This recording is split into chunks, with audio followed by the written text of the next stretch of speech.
Hello everyone, welcome to Sam creative ideas. ఏంటి పక్కన ఇంత పెద్ద పెద్ద బెడ్షీట్స్ బట్టలు పెట్టుకొని కూర్చున్నారు అనుకుంటున్నారా? మరి ఈ పాటికైతే మీకు అర్థమయ్యే ఉంటుంది కదండి. తమ్నైల్ చూసి మనం అయితే ఏ టాపిక్ గురించి డిస్కస్ చేస్తున్నామో. మరి ఫస్ట్ టైం కనుక ఛానల్ చూసినట్లయితే ప్లీజ్ లైక్ చేయండి, షేర్ చేయండి, సబ్స్క్రైబ్ చేయండి అండ్ కామెంట్ కూడా చేయండి. సో ఇంకా విషయానికి వస్తే, ఈ మధ్య కాలంలో మనం ఎటువంటి ఫంక్షన్స్ మన ఇంట్లో జరిగినా బయట జరిగినా సరే ఖచ్చితంగా కొనే బట్టలు అయితే క్యాన్ ఉన్నవే కదా, పెద్ద పెద్ద లాంగ్ డ్రెస్సులు. ఇంకా అవి చూడటానికి చాలా హెవీగా ఉంటాయి. మనం కొనడానికి అయితే మంచిగా షాపులలో బాగా నచ్చుతాయి, కొంటాము. ఇంటికి వచ్చాక బీరువాలలో పెట్టినప్పుడు ఉంటుంది అంతే తతంగం. ఎందుకంటే ఒక్కదాన్ని ఫోల్డ్ చేస్తే ఇంత ఎత్తులో ఉంటుంది. సో మనం ఒక్క డ్రెస్సే మనకి ఒక షెల్ఫ్ అంతా సరిపోతుంది అనమాట. సో ఇంకా మిగిలిన డ్రెస్సులు ఎక్కడ పెడతాము? అలాంటప్పుడు మీకు ఒక చిన్న చిట్కా అయితే వాళ్ళు చెప్తున్నాను అనమాట. ఇంత పెద్ద పెద్దగా ఉండే బెడ్షీట్స్ కానీ డ్రెస్సులు కానీ మనం ఎలా ఫోల్డ్ చేసుకోవాలి అండ్ వాటిని ఎలా టై చేసేసుకొని మనం బీరువాలో పెట్టుకోవాలి అనేది టాపిక్ అనమాట. సో నేనైతే సింపుల్ వేలో చెప్తాను. ఇది యాక్చువల్గా నాకు మా పెద్దవాళ్ళు చెప్పారు, మా అత్తయ్య చెప్పింది అనమాట. ఇది ఇలా చేస్తే మంచిగా బీరువాలో సెట్ అయితే అనేసి నాకు ఒకసారి చూపించింది అనమాట. తర్వాత నాకు అనిపించింది వీడియో చేసి పెడితే బాగుంటుంది అనేసి. సో దాని గురించి అయితే ఇవాళ వీడియో చేస్తాను. ఇది చూసారు కదా ఎంత పెద్ద బెడ్షీట్స్. సో ఇలాంటి బెడ్షీట్స్ అనేది మనం నార్మల్గా ఇంట్లో షెల్ఫ్లో పెట్టుకుంటే ఇంత మందంలో ఉన్నట్లయితే మనకైతే ప్లేస్ అంతా ఇదే ఆక్రమించేస్తుంది. మరి దీన్ని మనం ఎలా సెట్ చేసేసుకోవాలి అండ్ చూసారు నా దగ్గర హాఫ్ శారీస్ కూడా ఉన్నాయన్నమాట. వీటిని ఎలా సెట్ చేసుకోవాలనేసి ఇప్పుడు మీకు వీడియో చూపిస్తాను. సో వీడియో ఎక్కడ స్కిప్ చేయకుండా వాచ్ చేయండి, మీకైతే చాలా యూస్ఫుల్గా ఉంటుంది. ఎందుకంటే నాకు ఒకసారి చెప్పగానే అనిపించింది ఇంత యూస్ఫుల్ అయితే టిప్ అయితే అందరికీ చెప్పాల్సింది అనేసి. మేబీ మీలో చాలా మందికి తెలిసి ఉండొచ్చు, తెలియని వాళ్ళైతే డెఫినెట్గా ఇదైతే ఫాలో అవ్వండి. సో ఇంకా ఫస్ట్ అయితే నేను ఈ బెడ్షీట్ నుంచి స్టార్ట్ చేస్తాను. సో ముందుగా కావాల్సింది మనకు ఒక క్లాత్ అనమాట. ఇది నేను యాక్చువల్గా ఇది ఒక బెడ్షీట్ చినిగింది. సో దీన్ని నేను దీనికి టై చేయడానికి యూజ్ చేసుకుంటాను అనమాట. సో ఈ క్లాత్ని అయితే నేను మనకి ఇక పురికోసల్లాగా వాడుకోవడానికి అయితే నేను ఇది కట్ చేస్తాను అనమాట. ఫస్ట్ ఒక లెంత్గా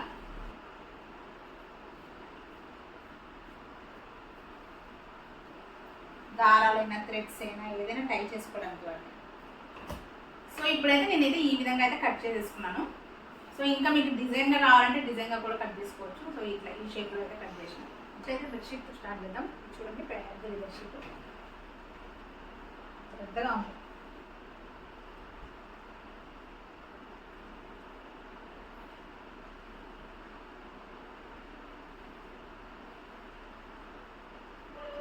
నేనైతే ఫస్ట్ చిన్న ఫోల్డ్ చేసేస్తున్నా. బరువు ఇది బెంగళూరులో ఉన్న యాక్చువల్గా. సో అక్కడ చలి ఎక్కువ ఉంటుంది కాబట్టి ఇంత పెద్ద బెడ్షీట్ కొన్నా అనమాట. ఇంకా హైదరాబాద్ వచ్చాక దీని అవసరం కొంచెం తక్కువ అవుతుంది. సో ఇట్లా మడతేసి చిన్నదే ఫోల్డ్ చేసేసి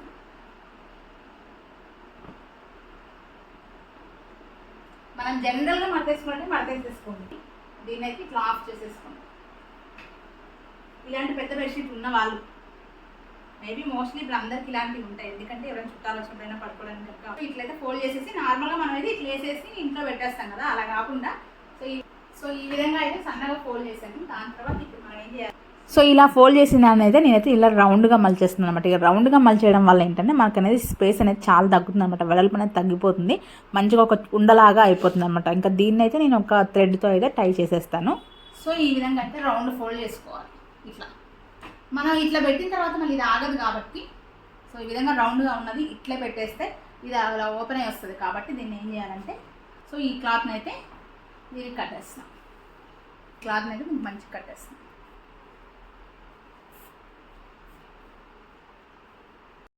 ఈ విధంగా ఒక థ్రెడ్తో కానీ క్లాత్తో కానీ లేదంటే మీ దగ్గర ఏమైనా డిజైన్గా ఉన్నా కూడా మంచిగా ఇలా టై చేసేసి పెట్టుకుంటే ఎక్కడికి కదలదు అనమాట. చూసారు కదా, స్టాండర్డ్గా ఇలానే ఉండిపోతుంది. ఇక దీన్ని మనం బీరువాలో పెట్టుకున్న, షెల్ఫ్లలో పెట్టుకున్న, ఎక్కడ పెట్టుకున్నా కూడా అలానే ఉంటుంది. దానిపైన ఇంకా ఏమైనా పెట్టుకోవచ్చు అనమాట. సో ఇంతకుముందు ఎలా ఉంది చూసారు కదా, లావుగా ఉంది. ఇప్పుడు చూడండి ఎంత సన్నగా అయిపోయిందో. ఇంకా దీని మీద చూడండి మనం పిల్లోలాగా కూడా యూజ్ చేసేసుకోవచ్చు అనమాట. ఈ విధంగా మీకు పెద్ద పెద్ద బెడ్షీట్స్ ఉన్న వాళ్ళు మాత్రం ఈ విధంగా ఖచ్చితంగా చేయండి. సో మీకు చాలా స్పేస్ అయితే కలిసి వస్తుంది అనమాట. ఖచ్చితంగా కామెంట్ చేయండి. సో ఇలా సో దీనికి మ్యాచింగ్ థ్రెడ్డే మనం కట్టుకోవచ్చు. సో మంచిగా పిల్లోలాగా కూడా పడుకోవచ్చు ఇట్లా. ఈ డ్రెస్ చూడండి ఎంత పెద్దగా ఉందో. సో దీన్ని ఎలా ఫోల్డ్ చేసి దీనికైతే లోపల క్యాన్ కూడా ఇచ్చారు. సో లోపల క్యాన్ కూడా ఇచ్చారు. మరి ఇంత పెద్ద డ్రెస్ని మనం మడతేసి బీరువాలో పెట్టాలన్నా కష్టమే కదా. సో అప్పుడు దీన్ని కూడా చాలా సింపుల్ ఇట్లా మడతేసి చూడండి ఎంత పెద్దగా ఉంటుంది, ఇంత పెద్దగా ఉంది. సో దీన్ని కూడా సింపుల్ వేలో ఎలా మడతేసి సో ఏదైనా సరే మనం ఫోల్డ్ చేసే విధానాన్ని బట్టే ఉంటుందండి. కొన్ని క్లాత్‌లు ఏమో సాఫ్ట్‌గా మనం చెప్పినట్లే వింటాయి. కొన్ని క్లాత్‌లు ఏమో చాలా హార్డ్‌గా ఉంటాయి కదా! సో ఆ క్లాత్‌కి తగ్గట్టు మనమైతే ఫోల్డ్ చేసుకోవాలన్నమాట. ఇదొచ్చేసి క్రేప్ క్లాత్ కాబట్టి నాకు ఫోల్డ్ చేయడం చాలా ఈజీనే ఉంది. సో కింద క్యాన్ ఉంది కాబట్టి ఆ క్యాన్ కూడా ఖరాబ్ అవ్వకుండా సో ఇంక ఈ విధంగా అయితే నీట్‌గా అయితే మడతేసుకున్నానన్నమాట. ఇంకా దీన్ని కూడా సేమ్ యాజ్ టీజ్‌గా బెడ్‌షీట్ ఎలా ఫోల్డ్ చేశానో అలానే. ఫస్ట్ అయితే నేను ఈ ఎడ్జెస్ నుంచి క్యాన్ ఎక్కడుందో ఆ ఎడ్జెస్ నుంచి అయితే ఫస్ట్ అయితే మడతేసుకుంటా వస్తున్నాను. సో ఈ విధంగా అయితే రౌండ్‌గా ఫోల్డ్ చేసేసేసి సో సైడ్ ఉన్న ఎడ్జెస్‌ని అయితే లోపలికి ఇలా మార్చేసేసుకొని ఇంకా దీనికి కూడా చక్కగా ఇందాక ఎలాగైతే థ్రెడ్ కట్టుకున్నానో ఆ విధంగా అయితే టై చేసేసుకున్నాను అనమాట. ఇక అంతే. చూసారు కదా ఇందాక ఎంత పెద్దగా ఉంది డ్రెస్, ఇప్పుడు చూడండి ఎలా ఉందో. ఎలాగో మనం డ్రెస్ వేసుకునేటప్పుడు ఖచ్చితంగా ఐరన్ చేసుకునే వేసుకుంటాం. ఈ మధ్య కాలంలో అయితే ఖచ్చితంగా ఐరన్ చేయాల్సిందే కదా! సో ఇలా ఫోల్డ్ చేసినా కూడా పెద్దగా మడతలైతే ఏం పడవండి. సో మనం నీట్‌గా ఇలా చేసేసుకోవచ్చు, ఏం కాదు. తర్వాత ఐరన్ చేసేసుకొని మనం డ్రెస్‌ని వేసుకోవచ్చు. చూసారు కదా ఎలా ఎగరేసినా సరే ఎట్లా ఉందో అలానే ఉంది. సో దారం కట్టడం వల్ల మనకి ఎంత యూజ్ అవుతుందో చూడండి. నార్మల్‌గా మనం ఇలా ఫోల్డ్ చేసి పెట్టినా ఆ మడత అనేది ఉండదు. ఒక థ్రెడ్ కట్టడం వల్ల అది అలాగనే ఆగిపోతుందన్నమాట. సో ఇది ఒకటన్నమాట. లంగావోని ఎంత పెద్దగా ఉందో, చాలా వెయిట్‌గా ఉంది.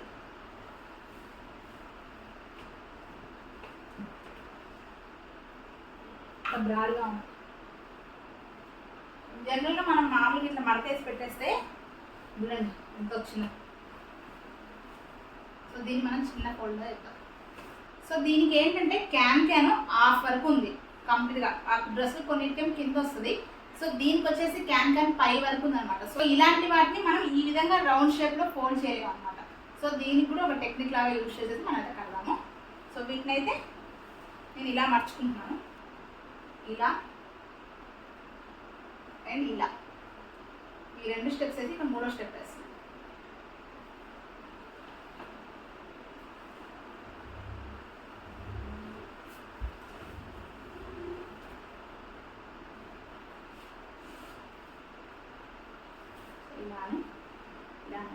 దీనికి వచ్చిన హాఫ్ సారీ ఉంటుంది కదా, ఇదనమాట ఇది. సో ఈ హాఫ్ శారీకి వచ్చిన ఓనీ ఏదైతే ఉందో దాన్ని కూడా నీట్గా మర్చేసేసుకోండి. దాంతోపాటు బ్లౌజ్ కూడా, ఎందుకంటే ఒక సెట్ అంతా ఒక దగ్గర ఉంటేనే మనకి తీసుకోవడానికి ఈజీగా ఉంటుంది. మళ్ళీ లంగాని ఓనీని సపరేట్గా పెడితే మనకి తీసుకోవడం ఇబ్బందిగా ఉంటుంది కదా. సో ఆ విధంగా అయితే దీన్ని కూడా చిన్నగా ఫోల్డ్ అయితే ఇలా చేసేసుకోండి. దాని తర్వాత ఈ ఏదైతే లంగా ఉందో దాన్ని నీట్గా అడ్జస్ట్ని ఇందాక నేను ఏ విధంగా మర్చేసానో ఆ విధంగా మర్చేసుకోండి. దీనికైతే క్యాన్ అనేది హాఫ్ వరకు వచ్చింది కాబట్టి దీన్ని అయితే ఈ విధంగా ఫోల్డ్ చేస్తున్నాను అనమాట. సో చూసారు కదా సైడ్స్ వచ్చిన ఎడ్జెస్ కూడా లోపలికి అనేసాను అనమాట. ఇంకా ఫైనల్గా ఏదైతే ఓనీ ఉందో బ్లౌజ్ ఉందో దాన్ని అయితే లోపల పెట్టేస్తున్నాను. కనిపించదు అసలు మీకైతే, మంచిగా సెట్గా అలానే ఉండిపోతుంది. ఈ ఎడ్జెస్ని కూడా నేను అయితే ఇలా మర్చేసుకుంటున్నాను అనమాట. వీడియోలో చెప్పిన విధంగా మీరైతే ఫాలో అయిపోండి. తర్వాత అయితే ఇంకా పైనుంచి దీన్ని ఇలా చేసేసుకొని ఇంకా టై చేసేసుకోవడం అనమాట. సో ఇంకా మీకు ఏమైనా ఎడ్జెస్ అక్కడ కనిపిస్తున్న నాడా ఉంది కదా దాన్ని కూడా లోపలికి అనేసుకోవచ్చు అనమాట. సో చూడండి ఎంత దగ్గరకు వచ్చిందో, ఇందాక ఎంత పెద్దగా ఉంది, ఇప్పుడు ఎలా ఉందో చూడండి. దీనికి ఒక థ్రెడ్ కట్టామనుకోండి అసలు ఆగిపోయి ఉంటుంది అనమాట. ఇక్కడ చూసారు కదా ఇలా కూడా మర్చేసుకోవచ్చు. అలా వద్దనుకున్న వాళ్ళు ఇందాక నేను చూపించిన విధంగా కూడా టై చేసేసుకోవచ్చు అంట. ఫైనల్గా అయితే ఈ విధంగా అయితే నేను ఒక టై చేసేసుకున్నాను అనమాట. సో ఇంక ఇది ఎలా అంటే అలా మనం బీరువాలో పెట్టుకుంటే మనకు చాలా స్పేస్ కలిసి వస్తుంది అనమాట. సో ఇంతకు ముందు ఇలా లేనప్పుడు బీరువాలో పెట్టి చూస్తే నాకైతే ఎంత ప్లేస్ అదే సరిపోయింది అనమాట లంగా. సో ఇలా చేసిన తర్వాత పెట్టేస్తే దీని తర్వాత 2-3 డ్రెస్సులు పట్టాయన్నమాట పెద్దవి కూడా. సో ఈ విధంగా అయితే దీన్ని సెట్ చేసేసుకున్నాను. సో ఇంకా ఎవ్రీ లాంగ్ డ్రెస్లో అయితే నేను ఈ విధంగానే మార్చేసేసుకొని మంచిగా థ్రెడ్ కట్టేసుకొని మంచిగా బీరువాలో అయితే పెట్టుకుంటున్నానండి. సో ఇక దీనికన్నా ఇంకా బెటర్ ఐడియాస్ మీకు తెలిసింటే మాత్రం నాకు ఖచ్చితంగా కామెంట్ చేసి చెప్పండి. నేనైతే దాన్ని కూడా ఫాలో అవుతాను. నెక్స్ట్ ఇంకొక హాఫ్ సారీ ఉందండి, దీన్ని కూడా నేనైతే ఈ విధంగానే ఫోల్డ్ చేసేస్తున్నాను. కాకపోతే దీనికి క్యాన్ వచ్చేసి కింద వచ్చింది. సో కింద వచ్చిన క్యాన్లు అయితే నేను రౌండ్గా చుట్టేస్తున్నాను అనమాట. ఇక్కడ చూసేస్తే ఇంకా లంగా బ్లౌజ్ ఓని కూడా ఉంది కదా దాన్ని అయితే లోపల పెట్టేసేసి దీన్ని అయితే ఇంకా రౌండ్గా ఇందాక ఫస్ట్ ఏ డ్రెస్ అయితే ఎలా ఫోల్డ్ చేశానో అదే విధంగా రౌండ్గా చుట్టుకుంటా వెళ్ళిపోయేసి ఒక థ్రెడ్ అయితే కట్టేసాను అనమాట. ఇక మనకు వచ్చే క్యాన్ బట్టి మన డ్రెస్ ఫోల్డింగ్ అయితే ఉంటుందన్నమాట. ఈ విధంగా నేను లాంగ్ డ్రెస్సులు కానీ ఇంకా పెద్ద బెడ్షీట్స్ కానీ ఇంకా జీన్స్లు కూడా ఉంటాయి కదా చాలా బరువుగా ఉన్న వాటిని కూడా ఇలా ఫోల్డ్ చేసేసి అయితే దీని స్పేస్ ఎక్కువగా తీసుకోకుండా ఈ విధంగా అయితే బీరువాలో అయితే సెట్ చేసేసుకుంటాను అనమాట. సో ఈ వీడియో కనుక మీకు నచ్చినట్లయితే ప్లీజ్ లైక్ చేయండి, షేర్ చేయండి, సబ్స్క్రైబ్ చేయండి అండ్ కామెంట్ కూడా చేయండి. సో దీనికన్నా బెటర్ ఐడియాస్ మీ దగ్గర ఉంటే మాత్రం ఖచ్చితంగా కామెంట్ చేసి చెప్పండి, నేనైతే ఫాలో అవుతాను అనమాట.